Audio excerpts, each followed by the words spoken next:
Assalamualaikum warahmatullahi wabarakatuh. Semoga sahabat semua dalam keadaan sehat selalu. Sahabat, yuk kita simak bersama kisah Ucon kucing kali ini. Pagi itu cuaca nampak mendung. Namun suasana pasar tetap sibuk seperti biasanya. Ucon dan Abu sedang menghabiskan makanan yang diberikan penjual ikan. Pagi ini badan Ucon sudah terasa lebih segar. Setelah 2 hari yang lalu ia tak sadarkan diri karena keracunan bisa ular. Penjual ikan dengan telaten memberinya obat dari dokter hewan di pasar. Seorang ibu muda dengan seorang anak perempuan kecil berusia sekitar 7 tahun datang membeli ikan. Penjual ikan segera sibuk melayaninya. Selesai makan, Ucon dan Abu duduk di atas peti kayu di samping meja ikan. Ucon menoleh ke arah ibu muda dan anak perempuan kecilnya yang sedang membeli ikan. Ucon tersentak kaget. Itu gadis kecil pemilikku dahulu dan ibunya, teriak Ucon dalam hati. Ia pun mengeong keras memanggil. Gadis kecil itu menoleh ke arahnya. Ucon merasa gembira luar biasa karena gadis kecil itu melihatnya. Namun sebelum ia sempat bergerak untuk mendekati gadis kecil itu, tiba-tiba terdengar suara teriakan, "Maling, maling, tolong tas saya dicuri maling itu," teriak ibu yang sedang membeli ikan sambil menunjuk ke arah seorang pemuda yang berlari cepat ke arah Ucon duduk sambil membawa sebuah tas. Ucon bingung dan tidak mengerti apa maksud suara teriakan itu. Tapi ia melihat wajah ibu muda itu nampak cemas. Begitu juga wajah anak perempuan kecilnya yang terlihat ketakutan. Instingnya mengatakan ada sesuatu yang menimpa ibu dan gadis kecil pemiliknya dahulu itu. Pasti ada hubungannya dengan pria yang berlari cepat di lorong pasar itu, pikirnya. Ucon pun meloncat ke depan, ke arah pencuri yang berlari melintas di depannya. Pencuri itu terkejut melihat tiba-tiba ada seekor kucing dengan cakarnya yang tajam melayang ke wajahnya. Cakar Ucon mendarat di wajah pencuri itu. Sambil memejamkan mata agar tidak terkena cakaran, pencuri itu mengibaskan lengannya dengan keras ke tubuh Ucon. Ucon terhempas jatuh, terbanting kena kibasan pencuri itu.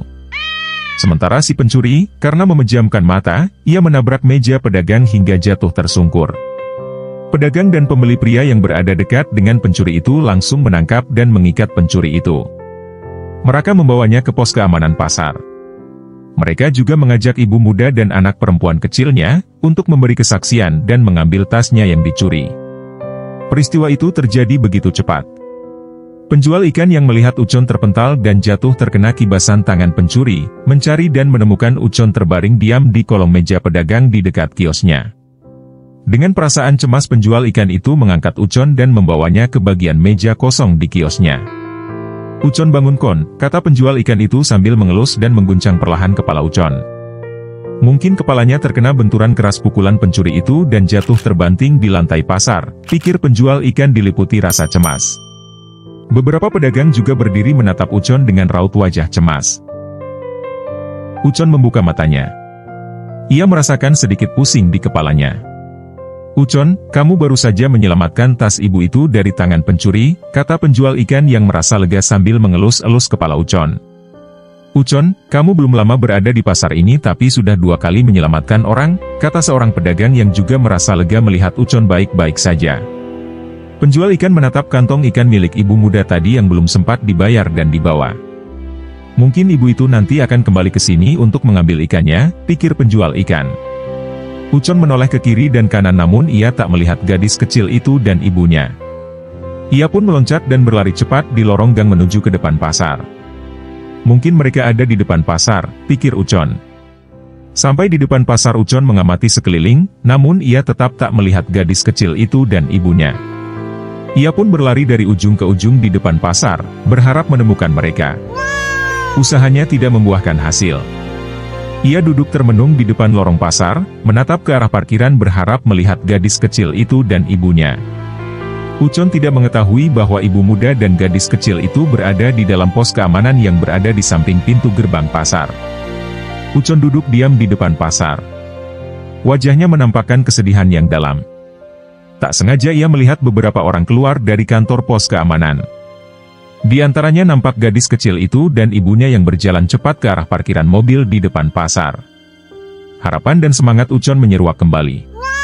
Ia berlari cepat ke arah gadis kecil dan ibu muda itu sambil mengeong gembira. Namun jarak mereka dengan mobil itu lebih dekat. Ibu muda dan gadis kecilnya masuk ke dalam mobil. Melihat itu Ucon mempercepat larinya dan mengeong lebih keras berharap gadis kecil itu mendengar dan melihatnya. Tapi keramaian dan kesibukan pasar itu menenggelamkan moongan Ucon.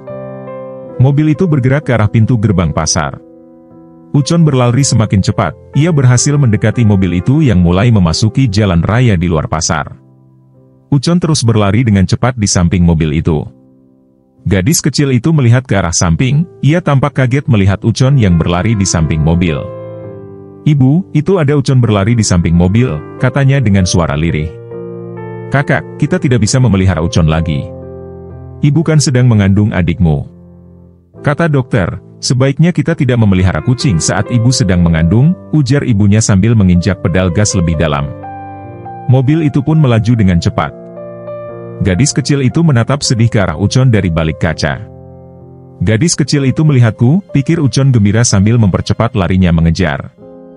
Ia berharap mobil itu segera berhenti karena gadis kecil itu sudah melihatnya. Namun mobil itu tetap melaju dan semakin menjauh. Sementara lari Ucon semakin melambat karena lelah. "Kenapa mobil itu tidak berhenti padahal gadis kecil itu sudah melihatku?" pikir Ucon sambil berlari kelelahan. Akhirnya Ucon menyerah, ia berhenti di tepi jalan sambil menatap wajah gadis kecil di balik kaca mobil yang semakin jauh. "Mereka meninggalkan aku lagi," pikir Ucon dengan hati yang sangat sedih. "Mereka memang sudah tidak menginginkan aku lagi," pikir Ucon dengan mata yang mulai berkaca-kaca. Langit yang sejak tadi mendung, mulai menurunkan rintik-rintik hujannya. Ucon masih terdiam dengan dada sesak dipenuhi kesedihan. Hujan turun semakin lebat. Ucon masih terdiam mematung, kesedihan hatinya terlalu dalam, membuatnya tak merasakan hujan lebat yang membasahi tubuhnya. Beberapa waktu kemudian Ucon mulai melangkah kembali ke pasar. Kucing jantan pemberani itu melangkah dengan lemah diiringi guyuran hujan yang lebat. Sahabat, bagaimana menurut sahabat sekalian? Silakan tulis komentarnya di kolom komentar di bawah ini. Sampai jumpa lagi di lain kesempatan. Wassalamualaikum warahmatullahi wabarakatuh.